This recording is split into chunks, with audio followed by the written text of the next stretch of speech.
Boxing fans, to another great show with Sean on boxing. It's funny that when you take something out of context and then you put it in context, how ridiculous that take seems. We saw JB being hypercritical of the fact that Zepeda is being discussed as a possible opponent for George Kambosos next. And well, that's not a fight people were asking for.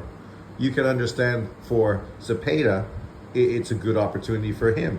You get a name on your resume and you probably get a career high payday. But even more so, right, he was criticized because, well, imagine if this was Shakur Stevenson or Tank Davis or somebody else taking on an opponent like that. Well, what are you talking about? You're comparing a guy who's a contender to literally world champions. The expectations for a world champion obviously are higher than a contender, right? That just goes without saying. We know Zepeda could potentially go after any of the champions at the 135-pound position. We know the fight that most of us felt was probably likely to happen was him chasing after Baranchyk, the WBO world champion.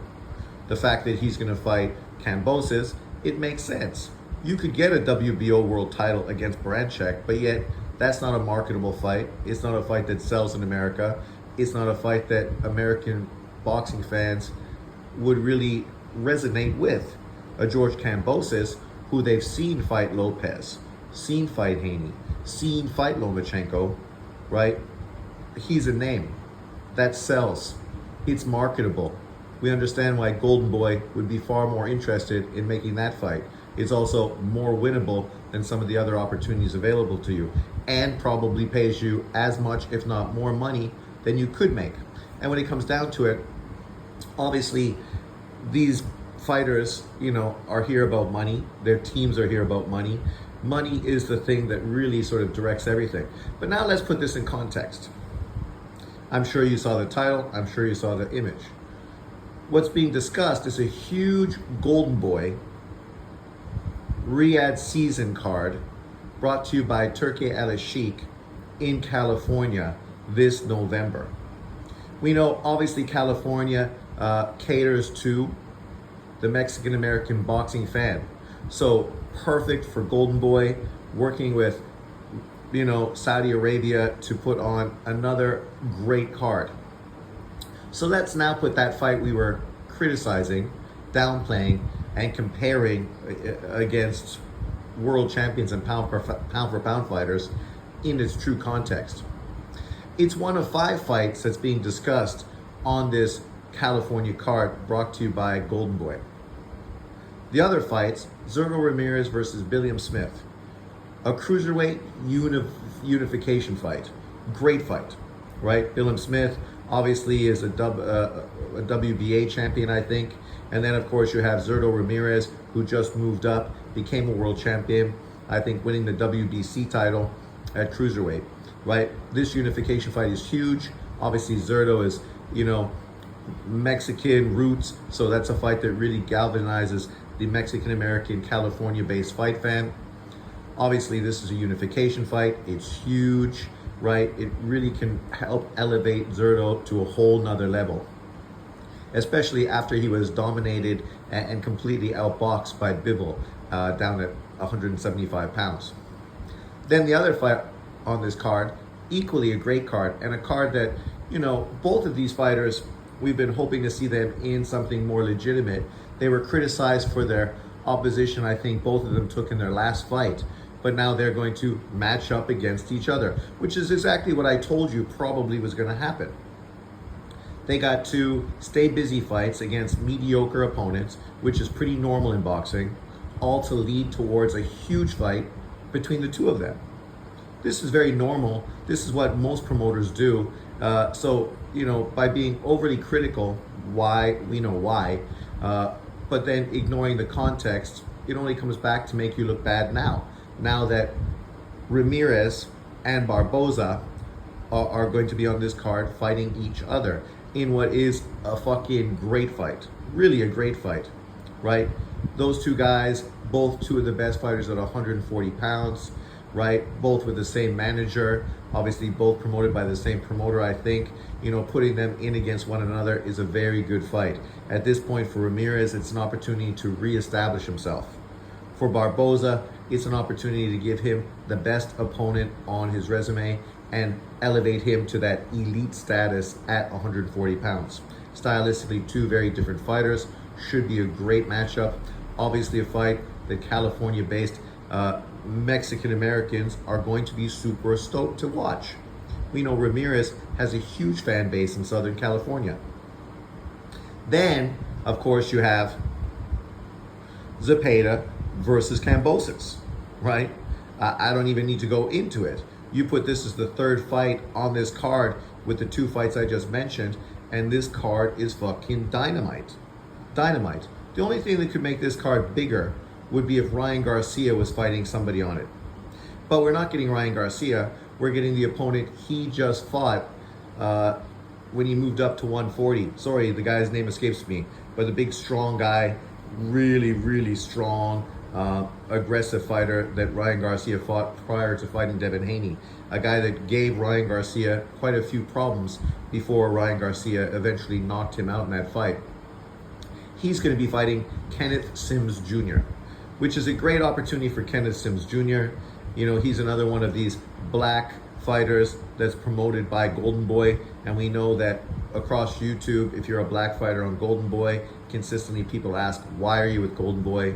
They don't do black fighters well. Even though Golden Boy are the promoters that promoted Floyd Mayweather through most of his biggest fights of his career. So I don't know how that makes sense. They're also the promoter that built up the Charlos originally and Errol Spence. So Golden Boy has a long history of promoting black American fighters and doing a damn good job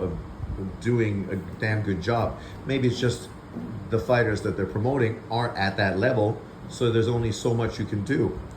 Kenneth Sims is obviously potentially the fourth fight on this card, in with a very good opponent, and a guy that really, if he is that good, he should be able to beat.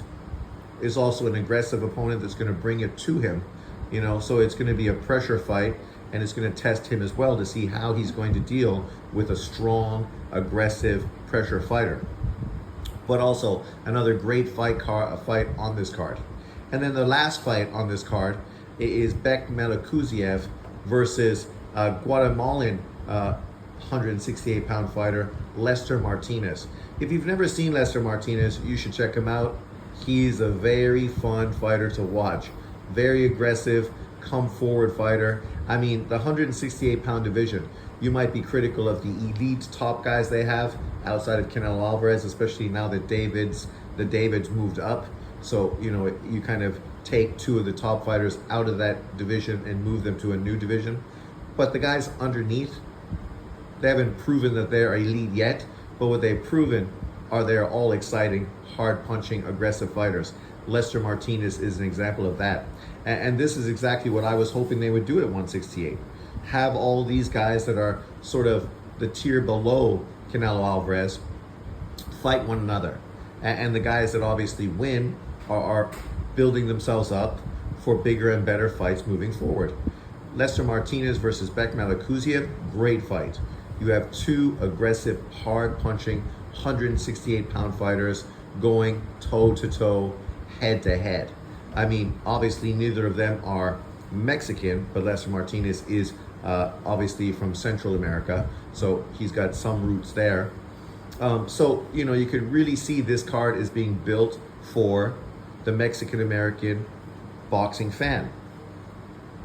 Promoted by Golden Boy, funded by Turkey Al-Sheikh and Saudi Arabia to give us another fucking dynamite card this November on DAZN. So, I think this card is great. It's a great card. It's deep. All the fights look really exciting. If we really break it down from the bottom to the top, you can see that every single fight here is super competitive. There's no cherry pick fight. There's no, given fight. Probably the fight that people would think is most one-sided is probably Zepeda-Kambosos. But in saying that, Kambosos is fighting a guy that's not a Devin Haney, and not of Vasily Lomachenko. Not a guy who's super slick, super skilled, and can really make him fundamentally look bad. He's fighting a guy who is more like a Teofimo Lopez, a guy who's explosive and powerful, but not necessarily technically an elite fighter. So it should make the fight far more entertaining, far more competitive compared to some of the fights we've seen him in his struggles recently. Even when he fought the UK fighter, another guy who's more of a slick, long, control the distance with his jab and feet kind of guy, not really get into exchanges, not the kind of style that really benefits George Kambosos. Whereas Zepeda is going to bring it right to him. It's going to be a war right from the start, and it's going to be a very intriguing fight. Obviously, Barboza Ramirez is a great matchup. I mean, it's a 50-50 fight, a pick'em fight. Zurdo versus Billum Smith, again, a 50-50 fight, literally a pick'em fight. Bekmambetov versus Lester Martinez. I hope Lester Martinez wins, but I can't tell you that he's going to win. I don't know who's going to win that fight. It's a true 50-50 matchup, a great fight. Then you think of the guy that Ryan Garcia beat versus Kenneth Sims. Kenneth Sims looks great, right? I just saw him fight last weekend. But yet, he's in there with a strong, hard, aggressive, come forward, powerful fighter, right? It's going to really cause some problems. So it'll be a really intriguing fight to see how it plays out, and who is going to be able to be the one that dictates the style of that fight. Because in that fight, the style is going to be everything. If the other fighter is able to really pressure, get Kenneth Sims on the ropes, get him into exchanges, he's going to win. If Sims is going to be able to control the pace, slow it down, control the range and the distance, then he's probably going to win. So again, it's a real 50-50 fight.